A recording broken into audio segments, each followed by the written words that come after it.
Good morning kids. 2 दिन पहले हमने लेसन 5th शुरुआत की थी। आवर नेशनल गोल्स, हमारे राष्ट्रीय गोल्स क्या हैं। डेमोक्रेसी के बारे में हमने पढ़ा था,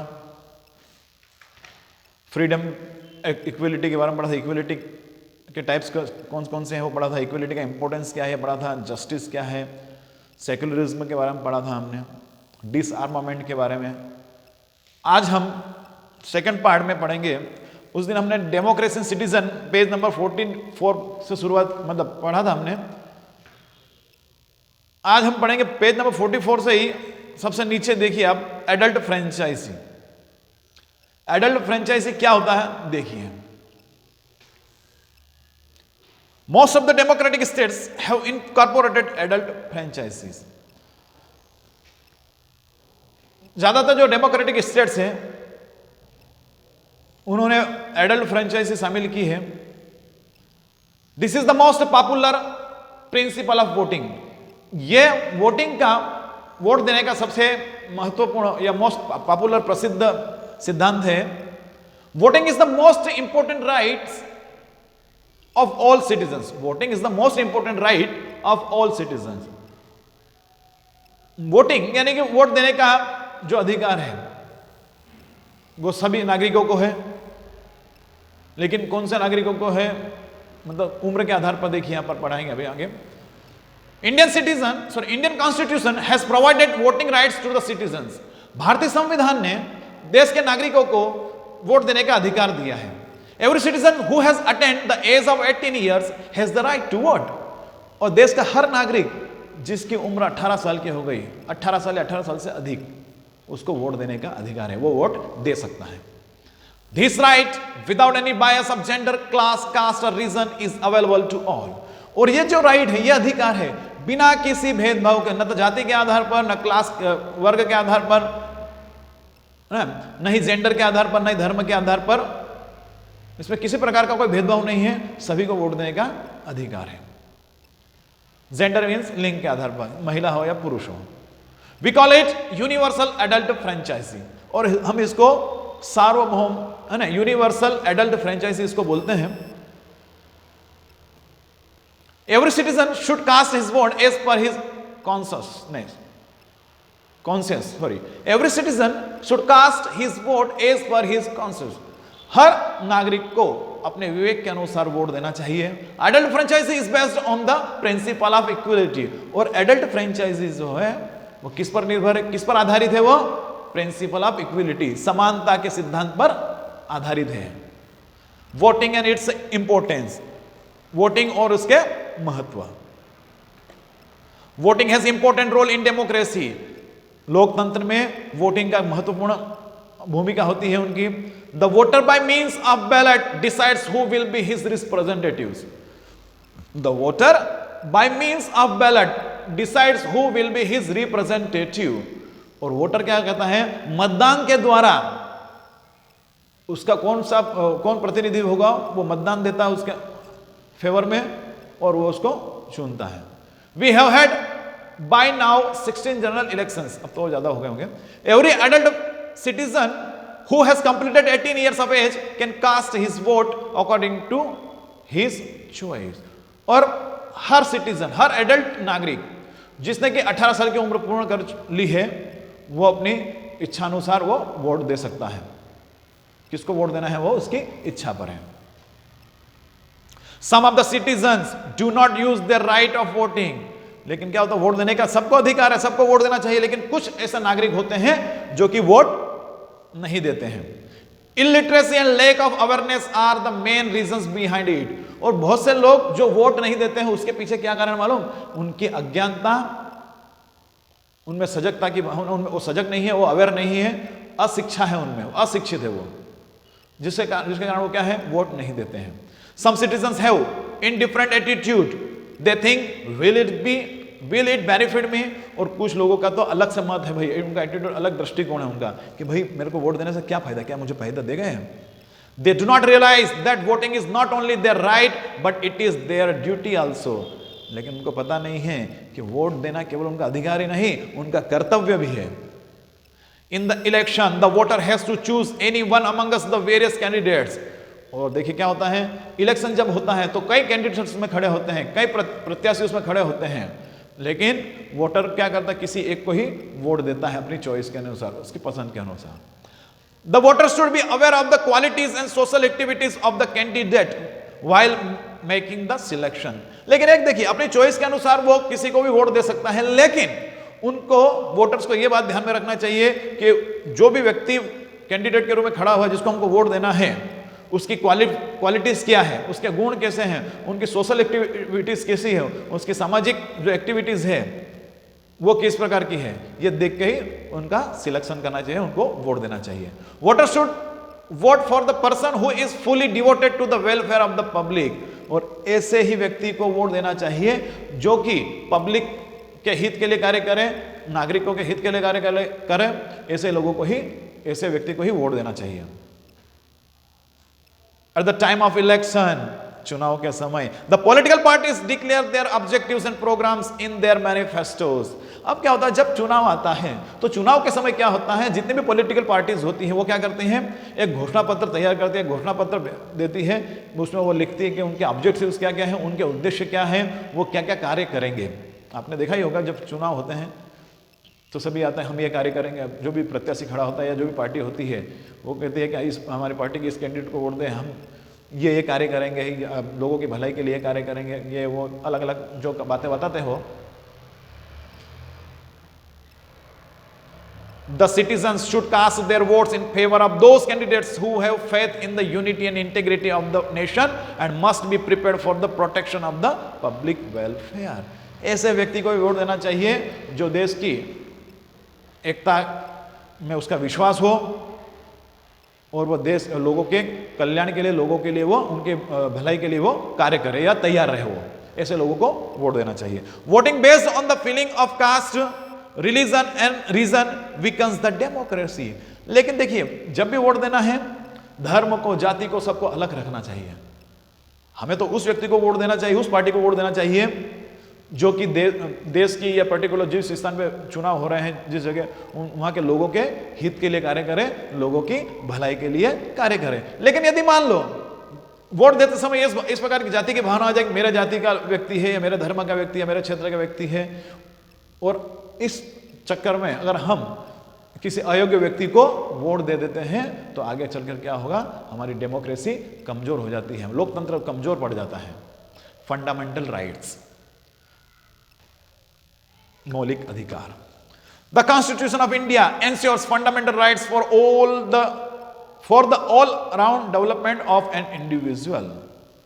अब देखिए क्या करता है कि जो कॉन्स्टिट्यूशन होता है, भारत का जो संविधान हो, वो क्या करता है, उन्होंने देश के नागरिकों के संपूर्ण विकास के लिए कुछ फंडामेंटल राइट्स दिए, उनको कुछ मौलिक अधिकार दिए हैं सिटीजन्स को। It is the duty of the state to protect this rights. और ये किसी उस राज्य के, उस देश की ड्यूटी, ये कर्तव्य है कि वह लोगों के इन अधिकारों की वो सुरक्षा करें। Judiciary is the custodian of the constitution. और जुडिशियरी जो है, न्यायपालिका जो है, वो संविधान की कस्टोडियन है, संरक्षक है। The fundamental rights are protected by the judiciary. और जितने भी फंडामेंटल राइट्स है उसकी रक्षा कौन करता है, जुडिशियरी करती है। 6 fundamental rights confirmed by the Indian constitution. और इंडियन कॉन्स्टिट्यूशन ने कितने फंडामेंटल राइट्स दिए हैं, 6 फंडामेंटल राइट्स। पहला, राइट टू इक्वलिटी, समानता का अधिकार, सभी व्यक्ति कानून के समान, कानून के समक्ष उसके सामने समान है। राइट टू फ्रीडम, सभी को स्वतंत्रता का अधिकार है, कोई भी व्यक्ति किसी भी ऑक्यूपेशन को, व्यवसाय को कर सकता है, किसी भी धर्म को मान सकता है, ये फ्रीडम है। राइट अगेंस्ट एक्सप्लॉयटेशन, शोषण के विरुद्ध अधिकार, अगर कोई किसी व्यक्ति का शोषण करे तो वो आगे कंप्लेन कर सकता है, तो कह सकते हैं शोषण के विरुद्ध अधिकार। Right to freedom of religion, ऊपर भी आ गया था राइट टू फ्रीडम आ गया था, फिर यहां पर right to freedom of religion, धर्म को मानने का अधिकार, कोई व्यक्ति किसी भी धर्म को अपना सकता है, उसका अनुसरण कर सकता है। कल्चरल एंड एजुकेशनल राइट, सांस्कृतिक और शैक्षणिक अधिकार। आखिरी, right to constitutional remedies, constitutional remedies से मतलब है यदि किसी व्यक्ति के अधिकारों का हनन हो रहा है, राइट्स का हनन हो रहा है, तो वो क्या कर सकता है, क्या कर सकता है, वो अधिकारों के हनन की स्थिति में न्यायालय जा सकता है। अगर किसी व्यक्ति के अधिकारों का हनन हो रहा है, उसको प्रॉपर अधिकार नहीं मिल रहे, उसको जो उसको राइट्स दिए गए उसके अनुसार काम नहीं हो रहा है, उसका कोई बाधा आ रही है, तो वो न्यायालय जा सकता है। It is the duty of every citizen to follow the fundamental duties along with fundamental rights. देखिए, फंडामेंटल राइट्स आपको दिए गए हैं, आप उसका उपयोग किए, लेकिन साथ ही साथ आपकी कुछ ड्यूटीज भी है। इसलिए क्या हुआ, कॉन्स्टिट्यूशन ने आपको कुछ फंडामेंटल ड्यूटीज भी दी है, कुछ कर्तव्य भी आपको दिए हैं। As we are conscious of our fundamental rights, we must be responsible towards our fundamental duties for the development of country. जिस प्रकार से हम हमारे अधिकारों के प्रति, फंडामेंटल राइट्स के प्रति जो सजग हैं, उसको लेने के लिए लेने के लिए मतलब हमारी इच्छा होती है कि भाई हमको मिलना चाहिए। साथ ही साथ हमारी एक जवाबदारी और है कि हमारी जो फंडामेंटल ड्यूटीज़ है, जो हमारे जो मौलिक कर्तव्य है, उसका भी हमको पालन करना है ताकि देश का डेवलपमेंट हो सके, विकास हो सके। Some of the fundamental duties mentioned in the constitution are, कुछ ऐसे फंडामेंटल ड्यूटीज जो कॉन्स्टिट्यूशन में मेंशन की गई है, बताई गई है।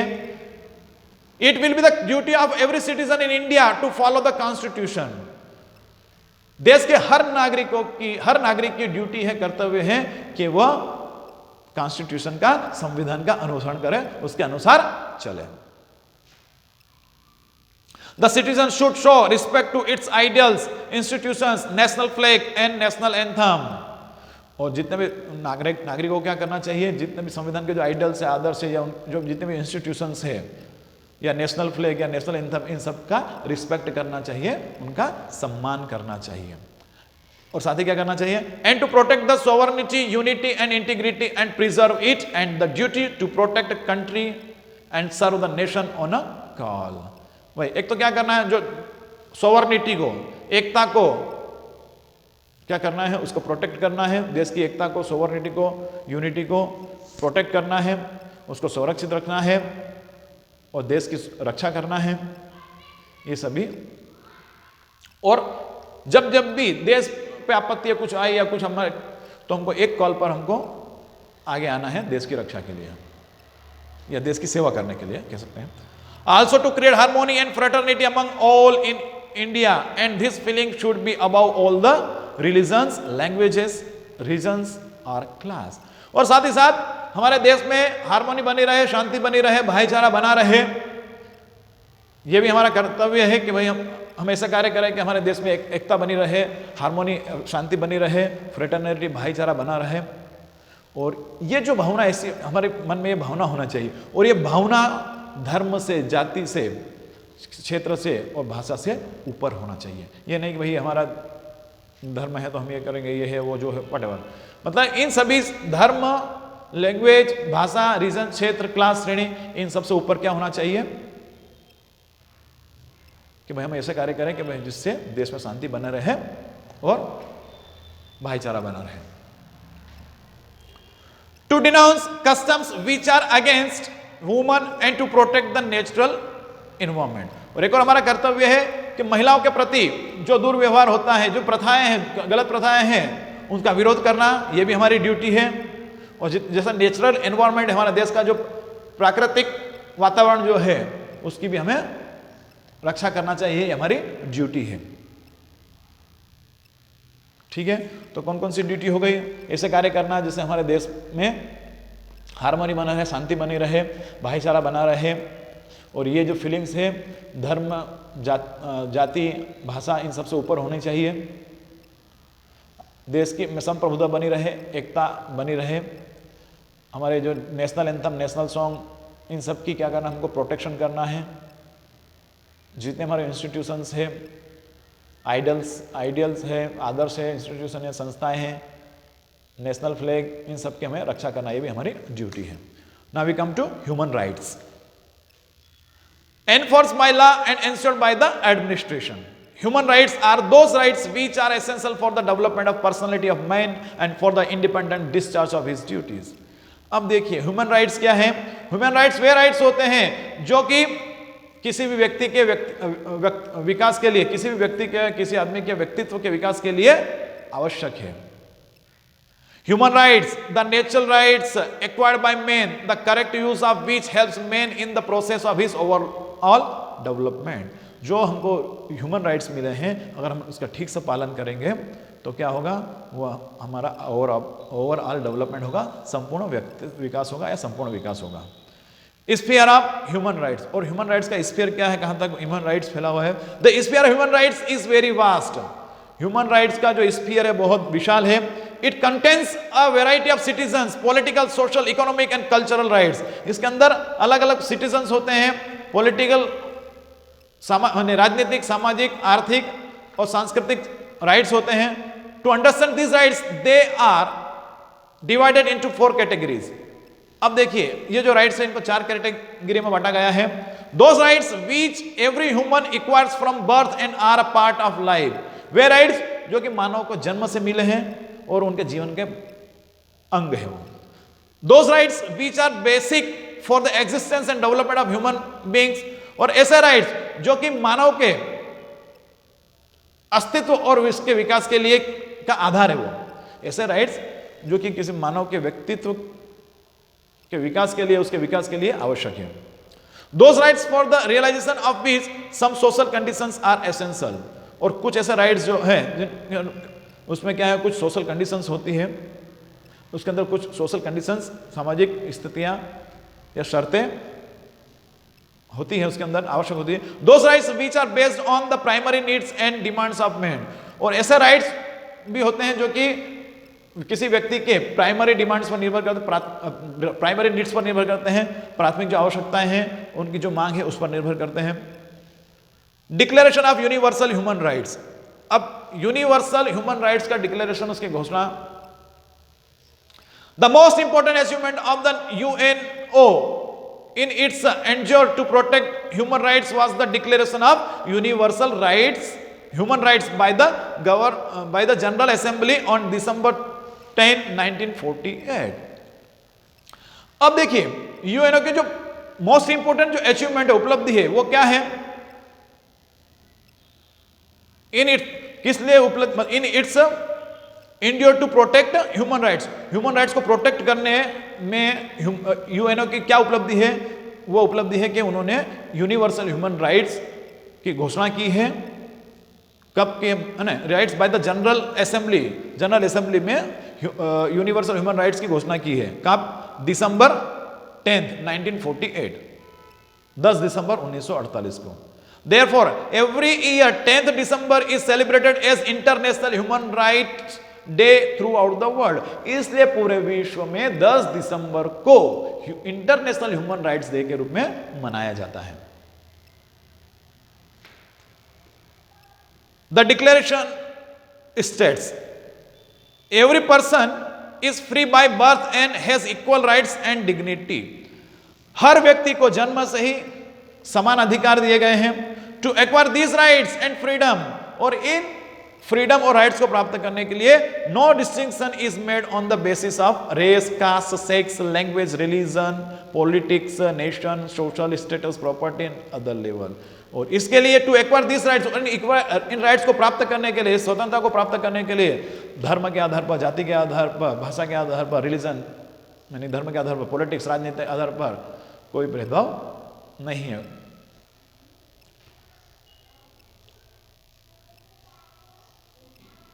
To acquire these rights and freedom, इन अधिकारों और फ्रीडम को प्राप्त करने के लिए जाति के आधार पर, सेक्स के आधार पर, लैंग्वेज के आधार पर, रिलीजन के आधार पर कोई मतलब इस ग्राउंड पे कोई चीज नहीं है, सभी को समान रूप से अधिकार है। Human rights and its protection, human rights और इसका protection. These rights can be taken to different social levels of society through education, और इन राइट्स को शिक्षा के आधार पर, levels of society through, these rights can be taken to different social levels, और इन राइट्स को अलग अलग सोशल लेवल्स पर लाया जा सकता है समाज के, किसके द्वारा, शिक्षा के द्वारा। The following efforts can be made to spread awareness of human rights among the masses. अब देखिए, ह्यूमन राइट्स के प्रति, लोगों में ह्यूमन राइट्स के प्रति अवेयरनेस फैलाने के लिए कौन कौन से प्रयास करने चाहिए वो यहां पर देखिए। To take out rallies, form human chain and to organise mission for awareness of human rights. भाई लोगों में ह्यूमन राइट्स के प्रति जागरूकता आए, उसके लिए क्या क्या प्रयास करना चाहिए? तो पहला प्रयास करना चाहिए, रैली निकालना चाहिए मानव श्रृंखला के रूप में, है ना। अभियान चलाया जाना चाहिए कि भाई लोगों में ऐसे अभियान चलाया जाना चाहिए, मिशन चलाया जाना चाहिए जिससे लोगों में ह्यूमन राइट्स के प्रति अवेयरनेस आई, जागृति आई। To spread information through the medium of television, radio and video films. Radio के द्वारा, टेलीविजन के द्वारा और वीडियो फिल्म्स के द्वारा क्या किया जाए? लोगों में इंफॉर्मेशन दी जाए, सूचनाएं दी जाए। To propagate and communicate through newspaper, posters and slogans. Poster के माध्यम से, न्यूज़पेपर के माध्यम से, नारों के माध्यम से लोगों में ह्यूमन राइट्स के बारे में प्रचार प्रसार किया जाए। To organise talks on human rights during meetings and seminars. और जब जब भी मीटिंग्स हो, सेमिनार्स हो, तो उसमें ह्यूमन राइट्स के बारे में बताया जाना चाहिए, या यूं कह सकते हैं कि ह्यूमन राइट्स के बारे में बताने के लिए मीटिंग और सेमिनार आयोजित किए जाने चाहिए। The Madhya Pradesh human rights commission, Madhya Pradesh का ह्यूमन राइट कमीशन के बारे में पढ़ेंगे। Human right commission has been established in our country for the protection of human rights. Human rights commission का स्थापना क्यों की गई आपको पता है? क्योंकि मानव अधिकारों की रक्षा की जा सके। The Madhya Pradesh human rights commission was established on 6 जनवरी 1992। और मध्य प्रदेश में 6 जनवरी 1992 को ह्यूमन राइट्स कमीशन की स्थापना की गई। ह्यूमन राइट्स प्रोटेक्शन एक्ट 1993, एक ह्यूमन राइट्स प्रोटेक्शन एक्ट जो आया 1993, जो कि इफेक्टिव फ्रॉम 28 सितंबर 1993, उसको वो कब लागू हुआ, कब से इफेक्टिव हुआ? वो इफेक्टिव हुआ 28 सितंबर 1993 से। was passed by our parliament in accordance to which the Madhya Pradesh Human Rights Commission was formed, which is an independent and autonomous body whose aim is to protect the rights mentioned in the above act। अब जो act बना हुआ है इसके अंतर्गत मध्य Pradesh human rights commission बनाया गया है, जो कि एक स्वतंत्र और स्वशासी निकाय है। और उसका लक्ष्य क्या है मालूम? कि मानव के अधिकारों की रक्षा की जाए। In addition to these, the human rights protection endures to spread human rights to the common masses। और इसके साथ ही ह्यूमन राइट्स प्रोटेक्शन क्या प्रयास करता है कि वो ह्यूमन राइट्स को जन सामान्य तक पहुंचाए, उनको ह्यूमन राइट्स के बारे में बताए। The office of MP human rights commission is situated in Bhopal. और MP human rights commission, MP human rights commission कहां पर है? मध्य प्रदेश में, भोपाल में है। The people whose human rights have been violated can protect their rights through the commission. और वे व्यक्ति जिनके ह्यूमन राइट्स की, उनके ह्यूमन राइट्स का उल्लंघन हुआ है, वो अपने ह्यूमन राइट्स के अधिकारों की रक्षा के लिए कमीशन तक जा सकता है, जो आयोग बना है उसके पास जा सकता है। Ways to send complaints to the commission. अब कंप्लेंट्स को, शिकायतों कमीशन तक कैसे भेजा जाए वो देखिए आप। Complaints can be sent to the commission directly by the aggrieved person और थ्रू समवन एल्स। अगर कंप्लेंट पहुंचाना, तो कंप्लेंट पहुंचाने का जो एग्रीव्ड पर्सन है, जो शिकायत, जिसको प्रॉब्लम है, जिसके अधिकारों का उल्लंघन हुआ है, वो डायरेक्ट जा सकता है, किसी के माध्यम से कंप्लेंट कर सकता है। The complaint can be written on an ordinary paper and sent directly to the office of the commission. और कंप्लेंट के लिए कोई चांदा माथापच्ची नहीं करना है, एक साधारण कागज पर भी हम कंप्लेंट लिख सकते हैं और कमीशन ऑफिस में अपन, जो कमीशन आयोग है वहां पर अपन डायरेक्टली वो दे सकते हैं। लीगल हेल्प और lawyer is not required to send the complaint. और जो शिकायत है उसको भेजने के लिए कोई किसी वकील की जरूरत नहीं पड़ती है, कोई कानूनी प्रयास नहीं करना पड़ते हैं। There is no provision of format, no need of any stamp paper और fee to send the complaint. और कंप्लेंट देने के लिए किसी प्रकार की कोई फीस नहीं है, कोई स्टाम्प पेपर की जरूरत नहीं है, किसी प्रकार कोई फॉर्मेट नहीं है। सक्सेस ऑफ डेमोक्रेसी, डेमोक्रेसी की सफलता। We have to protect and develop our democracy, हमें हमारे डेमोक्रेसी की रक्षा करनी चाहिए और उसका विकास करना चाहिए। Success of democracy depends on the following factors. अब डेमोक्रेसी की सफलता निम्न कारकों पर निर्भर होती है। The first one is literate citizens, शिक्षित नागरिक। People participate in the political process in a democracy. The participation can be effective only when the citizens are in a position to understand the political issues. अब देखिए people क्या करते हैं, people participate in the political process in a democracy. Democracy की जो political process होती है उसमें लोग भाग लेते हैं, और पार्टिसिपेशन अगर भाग लेना कब इफेक्टिव होगा, जब सिटीजन को, किसी उस देश के नागरिकों को पॉलिटिकल इश्यूज के बारे में जानकारी हो, और उस जानकारी को प्राप्त करने के लिए व्यक्ति को शिक्षित होना जरूरी है। Therefore citizen must be educated, इसलिए सिटीजन को, नागरिक को शिक्षित होना जरूरी है।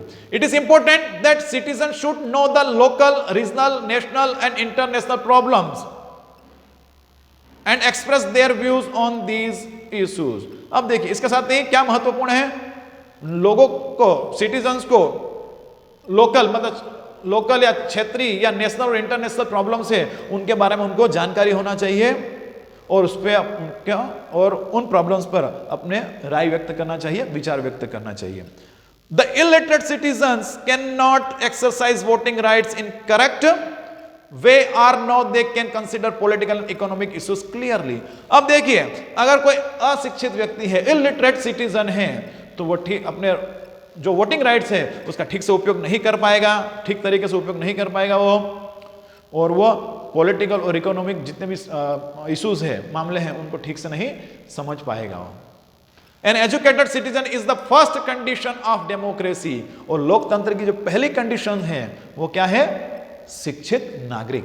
क्या है, शिक्षित नागरिक। Second one is political awareness, राजनीतिक जागृति, जागरूकता। Political awareness means that citizens should be aware about political issues and have the ability to think and consider these issues with political point of view। अब political awareness से मतलब होता है ये है कि हर नागरिक को पॉलिटिकल इश्यूज, जितने भी राजनीतिक मामले हैं उसकी जानकारी होना चाहिए, और उसके बारे में क्या होना चाहिए, सोचने की और समझने की एबिलिटी, क्षमता होनी चाहिए। They should also be able to differentiate between which steps and efforts of government could affect public interest, और उनको यह भी ज्ञात होना चाहिए, यह समझना भी योग्य होना चाहिए इन कि भाई एबल टू डिफरेंशिएट बिटवीन, भाई इन बातों का भेद करना या अंतर करना भी होना आना चाहिए कि भाई which steps and efforts of government, कि गवर्नमेंट के कौन से स्टेप्स, कौन से कदम पब्लिक इंटरेस्ट में हैं, लोगों के हित में हैं, और क्या उनका अच्छा प्रभाव या बुरा प्रभाव पड़ सकता है, यह भी जानकारी होना चाहिए। Lake of political awareness of people turns democracy in the form of mobocracy. और यदि देखिए लोगों में अवेयरनेस नहीं है, पॉलिटिकल अवेयरनेस नहीं है, तो डेमोक्रेसी किस में बदल जाएगी, मोबोक्रेसी में, यानी कि भीड़ तंत्र में बदल जाएगी। They should be educated to solve their clashes by mutual discussions. They should be educated to solve their clashes. अब देखिए उन बीच में जो भी क्लैशेस है, जो भी संघर्ष, जो भी बात है, जो विवाद है, उनको आपसी में मिल बैठकर डिस्कशन से, बातचीत से हल किया जाए। इसके लिए उनको क्या होना चाहिए, शिक्षित होना चाहिए। मतलब इस प्रकार शिक्षित होना चाहिए ताकि वो मिल बैठ के म्यूचुअल डिस्कशन के द्वारा, आपसी विचार विमर्श के द्वारा समस्या को सुलझा सके। An enlightened citizen who has knowledge of politics never resorts to undemocratic means. और शिक्षित व्यक्ति अगर है जिसके पास पॉलिटिक्स का नॉलेज है, वो कभी भी क्या करेगा, किसी भी अनडेमोक्रेटिक मीन्स का सहारा नहीं लेगा। Liberty of press, an independent press is necessary for the success of democracy. अगर डेमोक्रेसी को सफल बनाना है तो एक इंडिपेंडेंट स्वतंत्र प्रेस होना चाहिए। The free press is needed so that government may not encroach upon the freedom of citizens. अब देखिए एक फ्री प्रेस होना चाहिए ताकि सरकार लोगों के जो अधिकार है, जो उनकी स्वतंत्र जो है उस पर क्या करे, अधिकार नहीं जमा सके वो। The free press without being influenced by the government pressure presents the demands of public before the government. और फ्री प्रेस ऐसी होना चाहिए कि वो सरकार के प्रभाव में नहीं आए और जो लोगों की जो डिमांड्स है उसको सरकार तक पहुंचाए। It is only press that highlights public interest issues, और प्रेस ही वह माध्यम है जो लोगों की जो इंटरेस्ट को, लोगों के हितों को हाईलाइट कर सकते हैं। That is why free press is called the fourth pillar of democracy. इसीलिए डेमोक्रेसी को इसीलिए फ्री प्रेस को डेमोक्रेसी का, लोकतंत्र का फोर्थ पिलर कहते हैं, चौथा स्तंभ कहते हैं। सोशल एंड इकोनॉमिक इक्वलिटी, सामाजिक और आर्थिक समानता। Social and economic equality is must for the success of democracy. Democracy की सफलता के लिए सामाजिक और आर्थिक समानता जरूरी है। The democracy can not function smoothly and in public interest unless the stigma of high low, rich poor and untouchability continues to persist in the society. अगर समाज में ऊंच नीच, गरीब अमीर, गरीब, छुआछूत की अगर कलंक जारी है तो कोई भी डेमोक्रेसी स्मूथली फंक्शन नहीं कर सकती है, सही रूप से अच्छी तरीके से कार्य नहीं कर सकती है। The same economic chasm will always create mutual rivalries among the different rich among the different sections in the society and will aggravate resentment। अब देखिए, और अगर आर्थिक खाई होगी तो क्या होगा, लोगों में म्यूचुअल राइवलरीज बढ़ेगी, लोगों में प्रतिद्वंदिता बढ़ेगी, दुश्मनी बढ़ेगी। कौन से लोगों में? समाज के अलग अलग वर्गों में। The division between rich and poor critically damages democracy. और यदि अमीर और गरीब में अगर खाई है या उसमें भेद किया जाता है तो डेमोक्रेसी को, लोकतंत्र को नुकसान होगा। Hence, there should be a society where the gap between the poor and rich is less। इसलिए ऐसी सोसाइटी, ऐसा समाज होना चाहिए जहां पर अमीर और गरीब के बीच में क्या हो, जो गैप है वो कम हो। And social and economic inequality is negligible, और यहां पर सामाजिक और आर्थिक असमानता नहीं हो। The narrow concepts of caste and blood are stumbling blocks for democracy. और जाति और ब्लड की जो नैरो कॉन्सेप्ट्स है, जो संकीर्ण मानसिकता है, संकीर्ण विचारधारा, कॉन्सेप्ट और संकल्पनाएं हैं, वो क्या कर रहे हैं, डेमोक्रेसी के मार्ग में बाधा है। इस प्रकार से हमारा लेसन संपूर्ण होता है, मतलब कंप्लीट होता है। बहुत बहुत धन्यवाद।